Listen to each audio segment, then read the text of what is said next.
Imaginen por un momento qué pasaría si muchas de las dolencias físicas y mentales que padecemos no fueran simples fallos individuales, Ujú. sino respuestas, bueno, hasta comprensibles, a un entorno, a una cultura que en sí misma es anormal. Qué fuerte eso de anormal, ¿no? Exacto. ¿Qué significa realmente la normalidad? Hoy vamos a explorar esta idea tan potente. Y partimos de una definición clave de trauma del doctor Gabor Mate que, la verdad, resuena fuerte. Ajá. Dice, el trauma no es lo que te sucede, sino lo que sucede dentro de ti. Uf, eso ya te cambia la perspectiva por completo. Totalmente. Hoy nos vamos a sumergir en las ideas centrales de un resumen del libro El mito de la normalidad, del doctor Gabor Mate. Un material que, la verdad, te invita a cuestionar un montón de cosas que damos por sentadas, ¿no? Sobre salud, enfermedad y eso que llamamos normal en nuestra sociedad, sobre todo la occidental. Sí, Así es. Y bueno, el objetivo de esta charla es un poco desentrañar cómo, según estas ideas, el trauma, pero en un sentido bien amplio, va como esculpiendo nuestras vidas, a veces de formas que ni notamos. claro. Vamos a explorar esa conexión tan íntima y que va en las dos direcciones, entre mente y cuerpo. También como el entorno social, la cultura, se nos mete, digamos, literalmente en la biología. Wow. Y bueno, también ver qué posibles caminos se abren para sanar. A nivel personal, y quién sabe, quizás también como colectivo. Prepárense porque esta exploración seguro va a remover algunas ideas bien arraigadas sobre el bienestar. Ok, vamos a desempacar esto. El punto de partida, creo, fundamental, es entender bien qué es trauma para Mate. Porque no es solo lo que uno piensa primero, no. Los grandes desastres, los golpes fuertes. Para nada. Su visión es mucho más amplia. Hay una frase en el material que lo dice todo. Es difícil imaginar la magnitud de una vida individual sin imaginar algún tipo de trauma. Suena casi universal. Efectivamente. Y el texto hace una distinción que ayuda mucho a entender, aunque ojo, ambos tipos de trauma dejan una herida interna. A ver, Por un lado está lo que llama trauma con T mayúscula. Estos sí son los eventos graves impactantes, que podemos identificar.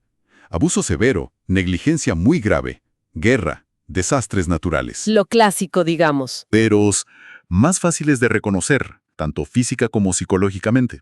¿Ok? Pero luego está el trauma con T minúscula. Y acá es donde la definición se expande un montón. Ajá. Hablamos de experiencias más sutiles, muchas veces crónicas, y que fácil se minimizan o se pasan por alto. ¿Cómo qué, por ejemplo? Pues piensa en la falta constante de sintonía emocional de los cuidadores en la infancia. Esa sensación de no ser visto, de no ser validado. O el estrés de tener que adaptarse siempre a lo que otros esperan, o los desafíos diarios, que para personas más sensibles pueden ser, bueno, particularmente difíciles. O sea que, Aunque no parezcan tan graves, ¿entiendes? Estas experiencias también generan una herida interna importante. espera, entonces, según esto, sentirse crónicamente no validada en la infancia, aunque no hubiera golpes ni abusos claros, eso cuenta como trauma con implicaciones reales para la salud después. Exactamente, Eso sí que amplía el panorama. totalmente. La idea central es esa, el trauma no está tanto en el evento de afuera, sino en la herida de adentro que deja. Una desconexión de uno mismo. Una desconexión. Sí. Y esta herida, argumenta el material, tiene consecuencias bien concretas. Primero, genera una desconexión fundamental. Nos separa del cuerpo, de las sensaciones, de las emociones auténticas. De esa brújula interna, ¿no? La intuición, la corazonada. Claro. Hay una cita de Bessel van der Kolk en el texto que dice: todo trauma es preverbal. Se graba en el cuerpo, en las sensaciones, antes de que podamos ponerle palabras. Qué potente. Y en segundo lugar, el trauma produce rigidez. Perdemos flexibilidad para responder al presente. ¿Cómo así? En lugar de adaptarnos a lo que pasa ahora, reaccionamos automáticamente con defensas que se crearon allá atrás, en el momento de la herida. Nos quedamos como atascados en respuestas viejas. Entiendo, sí, esa idea de quedarse atascado. Y el material también dice que esto moldea cómo nos vemos a nosotros mismos y al mundo, ¿verdad? Correcto. Fomenta una autoimagen basada en la vergüenza internalizada. Empezamos a creer que hay algo mal en nosotros, que somos defectuosos. Nos identificamos con esa herida. ¡Qué duro! Y claro, lógicamente, eso tiñe nuestra visión del mundo. Lo vemos como un lugar inseguro, amenazante o que no es de fiar. Hay una frase muy gráfica. El mundo en el que creemos se convierte en el mundo en el que vivimos. Wow, nuestras creencias crean nuestra realidad. Nuestra realidad percibida, sí. También se menciona una desconexión del presente, y eso me parece increíblemente relevante hoy, ¿no? Con tanta distracción. Totalmente. El trauma por naturaleza ya nos saca del aquí y ahora. Y súmale el bombardeo de estímulos, la presión por producir, la cultura digital. Uf, Todo eso exacerba la tendencia a evadir el presente. El material lo dice claro. Si el trauma implica una desconexión del yo, entonces tiene sentido decir que estamos siendo colectivamente inundados con influencias que tanto explotan como refuerzan el trauma. es como si la propia cultura nos empujara a desconectarnos. Algo así. Y para cerrar el cuadro, digamos, se toca el trauma intergeneracional. Cómo estas heridas, estos patrones de desconexión que no se resuelven, se pueden pasar de padres a hijos, afectando a las familias a lo largo del tiempo. Qué complejo todo. Y aquí llegamos a un punto que, la verdad, es súper interesante y desafiante para las ideas más comunes. El material va directo contra la separación mente-cuerpo. Sí, ese es un pilar del argumento. Hay una cita fuertísima de Candace Pert, una neurocientífica pionera. He llegado a creer que prácticamente toda enfermedad tiene un componente psicosomático definido. ¿Cómo se explica esa conexión tan profunda? Bueno, la idea base es que las emociones no son algo etéreo, ¿sabes? Algo separado de la biología. Son fenómenos fisiológicos. Tienen consecuencias tangibles. Ok.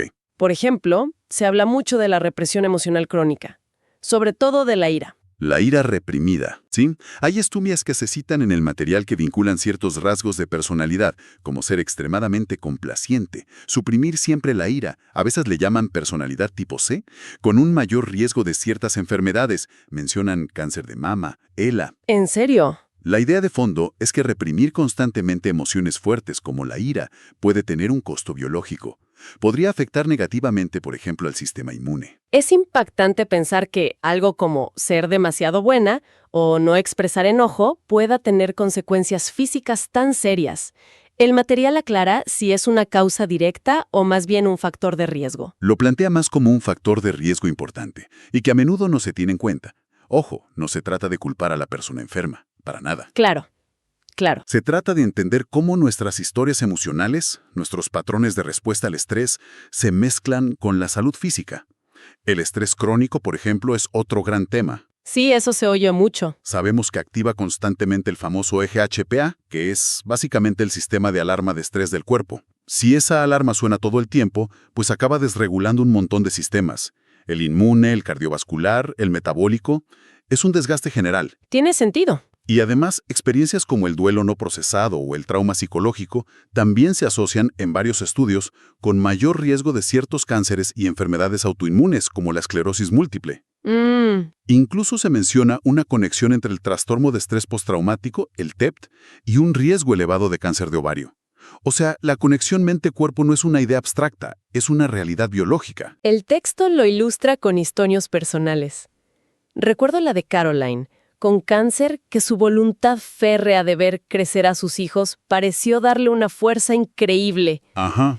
Y la de Glenda, que mientras luchaba contra el cáncer, de repente empezaron a salir recuerdos reprimidos de abuso infantil. Es como si el cuerpo recordara. Exactamente. Esos ejemplos muestran la necesidad de una medicina que mire a la persona completa. No solo los órganos, los síntomas aislados. Claro. Necesitamos integrar la historia emocional, las experiencias de vida, para entender y tratar la enfermedad. Y bueno, campos como la medicina mente-cuerpo y la psiconeuroinmunología. ¿Psiconeuro qué? Psiconeuroinmunología estudia justo eso, cómo nuestros pensamientos y emociones, psico, afectan al sistema nervioso, neuro, y al sistema inmune, inmunología. Ah, ok. Clave. La mente y el cuerpo existen ineludiblemente en el contexto de las relaciones, las circunstancias sociales, la historia y la cultura. Y esa última parte, el contexto social, cultural, relacional, nos lleva justo al siguiente punto clave. No somos ISAs. El entorno nos moldea de formas súper profundas, hasta a nivel celular. Totalmente. Hay una cita de Elizabeth Blackburn, premio Nobel, que lo resume perfecto. Mucho de lo que hace que las personas estén bien o no proviene de su interior, sino de sus circunstancias. Así es. Y acá la ciencia moderna está descubriendo mecanismos fascinantes. Una muy importante es la epigenética. ¿La epi qué? Epigenética. Por mucho tiempo pensamos que los genes eran nuestro destino fijo, ¿no? Sí. Pues la epigenética muestra que no es tan simple. Nuestras experiencias de vida, la calidad del cuidado que recibimos de niños, el estrés crónico, la nutrición, la exposición a toxinas, pero también el apoyo social, funcionan como interruptores. Interruptores. Sí, que encienden o apagan ciertos genes. Sin cambiar el código genético en sí, ojo, el entorno modifica cómo se expresan nuestros genes. ¡Wow! Hay una cita del Dr. Schiff en el texto que es muy provocadora. Lo que la epigenética nos enseñó es que los cambios sociales no son realmente diferentes de los cambios químicos. Impactan nuestra biología a nivel molecular. Eso es alucinante. Cambia por completo la idea de que estamos condenados por los genes. No. Sugiere que lo que vivimos importa muchísimo, biológicamente hablando. ¿Y qué son los telómeros que también se mencionan? Los telómeros. Imagina que son como las puntitas de plástico al final de los cordones de los zapatos, pero en nuestros cromosomas. Protegen el ADN. Ok. Se acortan naturalmente cada vez que una célula se divide. Es parte de envejecer. Pero lo interesante es que el estrés crónico, el trauma, las adversidades en la infancia, la discriminación, todo eso puede acelerar que se acorten. O sea, ¿envejecemos más rápido por dentro? Algo así. Funcionan como un indicador del desgaste acumulado. Un reloj biológico que refleja el impacto de lo que vivimos. Si se acortan antes de tiempo, se asocia a envejecimiento celular más rápido y mayor riesgo de enfermedades crónicas. ¡Madre mía! La buena noticia es que parece que cosas como el apoyo social, hacer ejercicio, meditar, ayudan a protegerlos. Entonces, cosas como la pobreza, el racismo o vivir en un barrio peligroso, ¿pueden literalmente enfermarnos a nivel celular? Esa es justo la idea detrás del concepto de incorporación biológica, o biological embedding, que popularizó el Dr. Clyde Hertzman. Las circunstancias sociales no son algo externo nada más. Se incorporan, se graban en nuestra biología. Increíble. El estrés crónico de la pobreza, la discriminación racial sistémica, la falta de acceso a recursos, todo eso tiene efectos fisiológicos medibles, como más inflamación crónica, que es clave en muchas enfermedades, o el acortamiento de telómeros que decíamos. Claro. Como dice la doctora Eppel, la privación del vecindario, el crimen, el ingreso del código postal, todo eso está asociado con el envejecimiento de las células. No se puede separar la salud individual del contexto social. Y lo mismo aplica a nuestras relaciones más cercanas, ¿no? Fundamentalmente. Ahí entra en la biología interpersonal de Daniel Siegel. Nuestra fisiología está diseñada para conectar. La calidad de nuestras relaciones afecta directamente la salud. ¿Cómo? Pues, relaciones de apoyo, seguras, tienden a amortiguar el estrés y a promover la salud. Por ejemplo, se ve que un matrimonio estable se asocia a menor mortalidad. Ajá. Y al revés, el aislamiento social crónico o las relaciones muy conflictivas generan estrés fisiológico, pueden debilitar el sistema inmune. De hecho, la soledad hoy se considera un factor de riesgo para la salud tan importante como fumar o la obesidad. ¿Cómo fumar? Sí, resalta nuestra naturaleza interdependiente. Eso que el monje Thich Nhat Hanh llamaba interser. Necesitamos conectar para estar bien. El material es bastante crítico aquí con la cultura moderna, ¿eh? Especialmente con el capitalismo, el consumismo. Sugiere que chocan con nuestras necesidades básicas. Sí, plantea una tensión. Menciona una tensión fuerte entre nuestra necesidad de apego, ser aceptados, pertenecer, y la de autenticidad, ser fieles a nosotros mismos. Exacto.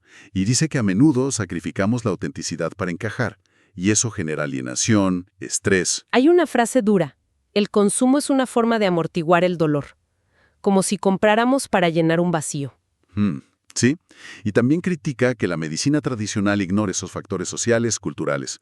Aboga por el modelo biopsicosocial de George Engel, que se integra todo, lo biológico, lo psicológico y lo social. A pesar de este panorama a veces, bastante duro sobre el trauma y las presiones sociales, el material no se queda ahí, ¿verdad? Ofrece esperanza sobre la sanación. Definitivamente. Y hace una distinción súper importante entre curar, o sea, eliminar la enfermedad, y sanar, que es moverse hacia la totalidad, la integración, incluso si la enfermedad sigue ahí. Exacto. La cita clave es posible estar sanado pero no curado, y es posible estar curado pero no sanado. Puedes no tener síntomas pero seguir desconectado por dentro. Tal cual. La sanación se presenta como un proceso, un viaje personal. No es un destino final ni una solución rápida. No hay fórmula mágica, pero sí propone principios guía. Uno se resume en las 4A. Son como pilares para reconectar. ¿Las 4A? ¿Cuáles son? Autenticidad. El coraje de ser una misma, de sentir y expresar lo que realmente sentimos y necesitamos, sin máscaras. Requiere autoconciencia, valentía. Como dice el texto, la autenticidad no puede ser perseguida, solo vivida. Qué bonito esa. Luego, agencia. Recuperar el sentido de que tenemos capacidad de elegir y responsabilidad en nuestras vidas. No somos víctimas pasivas. Es reconocer nuestro poder para responder. Tercero, ira saludable. Y esto es clave. No la rabia destructiva, sino reconocer la ira como una emoción vital, una señal de que nuestros límites fueron violados o nuestras necesidades no se cumplen. Aprender a sentirla y expresarla constructivamente es esencial. Entiendo, darle su lugar. Y cuarto, aceptación. Que no es resignación, es reconocer la realidad tal como es ahora, incluyendo el dolor, las limitaciones. Dejar de luchar contra lo que es para poder empezar a trabajar con ello. Aceptar que lo que está sucediendo actualmente está sucediendo no significa conceder que debería suceder. Aclara el texto. Es el punto de partida para el cambio. Esas 4As suenan como un mapa fundamental para empezar a encontrarse de nuevo. Y también se mencionan las 5 compasiones. ¿Qué son exactamente? ¿Como actitudes? Sí, son como diferentes sabores de compasión que podemos aplicar a nosotros mismos y a otros para facilitar la sanación. Está la compasión humana ordinaria, la empatía básica, la de curiosidad, interés genuino por entender las causas del sufrimiento, la de reconocimiento, ver nuestra humanidad compartida, la de verdad, aceptar el dolor sin rodeos, y la de posibilidad, mantener la fe en la capacidad de crecer. Suena muy bien. Juntas fomentan una mirada más amable, profunda y, sobre todo, esperanzadora. Esas compasiones parecen una base súper necesaria. Y parece que el material también da formas más concretas de poner esa mirada en práctica, ¿no? Como la indagación compasiva. Exacto. La indagación compasiva es una metodología que desarrolló Matep, pero el principio sirve para todos. Explorar nuestras creencias, emociones, patrones, con curiosidad, sin juicio. Preguntarnos por qué están ahí, qué función tuvieron, en lugar de solo condenarlos. Es entendernos desde la raíz. ¡Qué interesante! Y relacionado con eso, propone un método práctico para desarmar esas creencias autolimitantes que vienen del trauma. No solo identificarlas, sino un proceso. A ver. Primero, reetiquetar. Reconocer que ese pensamiento negativo, no soy suficiente, nunca puedo, es solo un pensamiento, no la verdad. Segundo, reatribuir. Entender de dónde viene, de experiencias pasadas, mensajes que internalizamos. Ok. Tercero, reenfocar. Llevar la atención conscientemente a algo más constructivo en el presente. Cuarto, reevaluar. Analizar si esa creencia es válida y cuánto nos cuesta seguir creyéndola. Y finalmente, recrear. Empezar a construir activamente una nueva narrativa, más realista y que nos dé poder. Es un trabajo de reescribirnos por dentro. Me encanta esa idea de reescritura interna. Y el material también toca algo que puede sonar difícil. La idea de que la propia enfermedad puede ser una maestra. Sí, explora esa posibilidad. Encontrar significado o un regalo incluso en lo más doloroso, como una enfermedad grave. Cita historias como la de Sheryl Crow, la cantante, que dijo que el cáncer de mama la obligó a ponerse a sí misma primero por primera vez. Claro. O la de una mujer, Julia, cuya artritis reumatoide se volvió una guía que le avisaba cuando estaba desconectada de sus emociones. No se trata de romantizar el sufrimiento, para nada. Entiendo. Sino de reconocer que, a veces, las crisis pueden ser catalizadores, pueden llevarnos a un despertar, a volver a lo esencial, al yo auténtico. Como dice Will Pye en el texto, el viaje es encontrar el regalo en el desafío. E incluso se mete en el terreno de los psicodélicos. Menciona la ayahuasca usada en contextos adecuados, claro. Sí, relata la propia experiencia de Mate en Perú, sugiriendo que, para algunas personas, Y en las condiciones correctas, estas herramientas pueden facilitar una liberación profunda de traumas, una reconexión espiritual, una sanación que quizás otros métodos no alcanzan. Es un tema controvertido, pero lo incluye como una vía posible. Entonces, resumiendo este recorrido tan intenso, a través de las ideas del resumen del mito de la normalidad, hemos visto cómo Gabor Maté nos empuja a ampliar muchísimo nuestra idea de trauma, a reconocer esa conexión indivisible entre mente, cuerpo, emociones, a tomar conciencia de cómo el entorno social, la cultura, nos marcan biológicamente. Y finalmente, a ver caminos hacia una sanación que busca la integridad, la totalidad, más allá de que desaparezca o no la enfermedad. Es una perspectiva que, la verdad, te sacude. Nos urge a mirar más allá del síntoma individual y considerar todo el panorama, la historia personal, familiar, la calidad de nuestras conexiones, nuestra biología social y, muy importante, la naturaleza de la cultura en la que vivimos. Claro. Nos lleva a preguntarnos si eso que hemos normalizado como sociedad es, en realidad, profundamente antinatural y perjudicial para nuestro bienestar básico. El mensaje final del material parece ser una llamada a la acción, ¿no? Necesitamos cuestionar y desmontar activamente este mito de la normalidad. Totalmente. Solo reconociendo cómo nuestra cultura actual puede estar generando desconexión, trauma, enfermedad, solo así podremos empezar a imaginar y ojalá a construir una sociedad distinta. Una sociedad más consciente del trauma, más compasiva. Y que realmente nutra nuestras necesidades humanas de conexión, autenticidad, significado. Exacto. Y para cerrar, una reflexión final que nos deja el material, inspirada en una cita de James Baldwin. No todo lo que se enfrenta puede ser cambiado, pero nada puede ser cambiado hasta que se enfrente. Uf, qué frase. Si aceptamos, aunque sea un poco, estas ideas sobre cómo nuestra cultura podría estar contribuyendo a nuestro malestar colectivo, ¿qué significaría realmente empezar a enfrentar este mito de la normalidad? No solo como individuos buscando sanar, que ya es mucho, sino como sociedad.